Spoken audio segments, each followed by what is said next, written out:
Salam entrepreneur, UC Onliner. Banyak orang ketika baru mulai berusaha itu mau usaha apa ya? Nanti aja deh kalau sudah punya modal, atau nanti saja deh setelah tamat universitas, atau nanti saja deh kalau sudah ketemu pintu baru kita masuk. Nah, orang yang berpikir seperti itu tidak akan pernah bisa menjadi entrepreneur.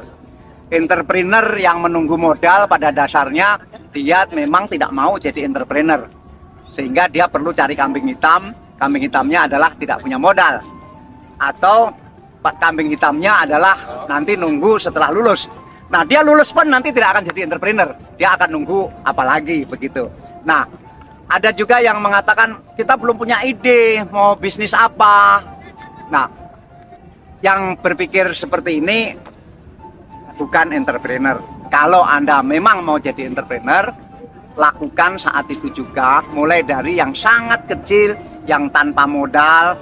Mungkin modalnya kesungguhan, artinya meyakinkan orang. Banyak saya ketemu para mahasiswa di universitas yang sejak semester 1 sudah mulai menjadi pengusaha kecil-kecilan. Ada yang jual pulsa, ada yang jual jilbab, ada yang jual baju muslim, yang itu sebetulnya tanpa modal sama sekali. Modalnya adalah meyakinkan orang, dan berarti itu sungguh-sungguh bahwa Pak, saya mau usaha tapi nggak punya modal, saya pengen menjualkan dagangan Bapak itu atau dagangan Ibu itu, nanti barang ini saya akan jual dengan sungguh-sungguh.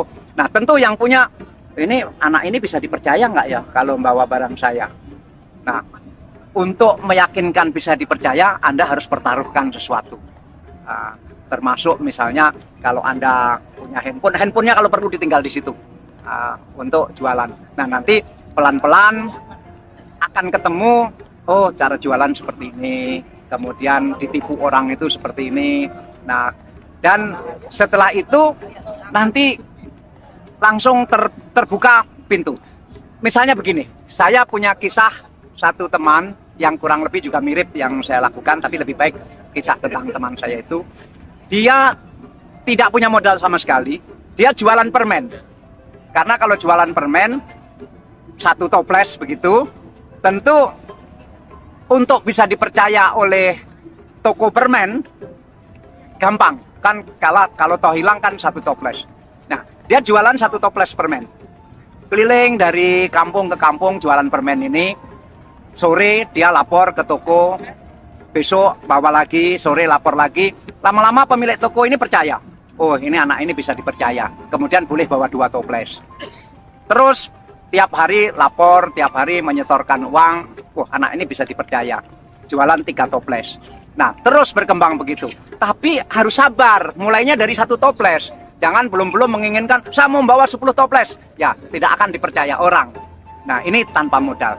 Lama-lama setelah dia bisa berjualan belasan toples, dia berpikir, loh saya kan bisa bikin sendiri yang permen. Tiap hari dia jualan permen, jadi tiap hari dia tahu bungkusnya bagaimana, permen yang rusak dia perbaiki. Lama-lama, loh saya kan bisa bikin permen ini, kan tinggal beli gula sama adonannya.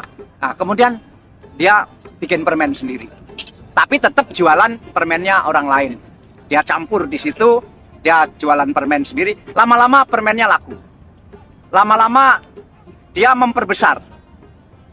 Ya bukan pabrik semen, bukan pabrik permen, tapi ya industri dia di rumah lah.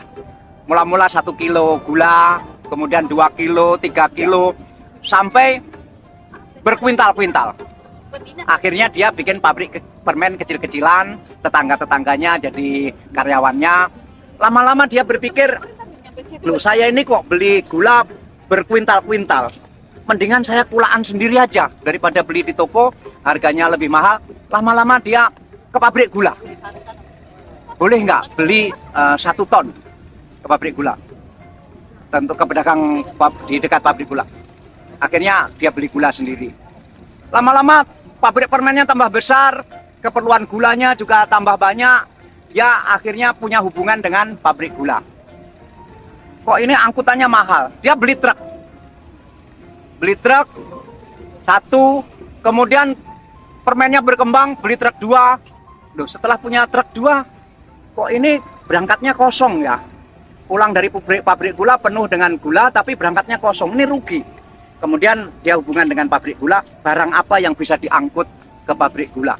Lama-lama truknya berangkat membawa barang-barangnya pabrik gula, pulang dia membawa gula yang dia beli dari pabrik gula. Jadi dia sudah punya pabrik semen, punya usaha dagang gula, punya usaha truk. Lama-lama dia dipercaya oleh pabrik gula, suruh ngangkut barang-barang yang lain karena memang orang ini bisa dipercaya. Lama-lama dia beli truk lagi, akhirnya punya 20 truk. Setelah punya 20 truk, dia berpikir, loh, pabrik gula ini kan tidak sepanjang tahun giling. Hanya 8 bulan, yang 4 bulan truknya nganggur. Ini kan rugi truk nganggur. Dia cari pintu lagi. Apa yang bisa diangkut ketika tidak ada angkutan gula. Nah, kemudian dia lihat ada Kopra waktu itu. Dia ngangkut bahan minyak kelapa. Akhirnya pada saat tidak ada order dari pabrik gula, dia ngangkut kelapa. Ngangkut kelapa terus. Untuk apa ya kelapa ini? Oh, ternyata dikirim ke pabrik minyak goreng.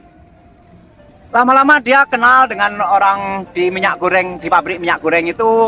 Tiap hari ke situ, lama-lama tahu. Dia lama-lama bikin pabrik minyak goreng. Nah, kemudian besar. Tetap sampai hari ini, pabrik permennya yang kecil itu tetap dia pertahankan. Meskipun secara bisnis sebetulnya tidak ada artinya dibanding usaha-usaha dia yang baru. Nah, ini yang saya maksud pintu tadi. Mula-mula dia hanya jualan 1 toples permen, tidak punya modalnya kepercayaan dari toko permen, tetapi terbuka karena sungguh-sungguh. Terbuka dia, oh ternyata bikin permen itu gampang. Dia bikin permen sendiri. Jadi terbuka pintu membuat permen sendiri. Setelah sungguh-sungguh terbuka lagi pintu dagang gula. Sungguh-sungguh terbuka lagi pintu angkutan truk. Terbuka lagi angkutan kelapa. Terbuka lagi pabrik minyak kelapa. Terus.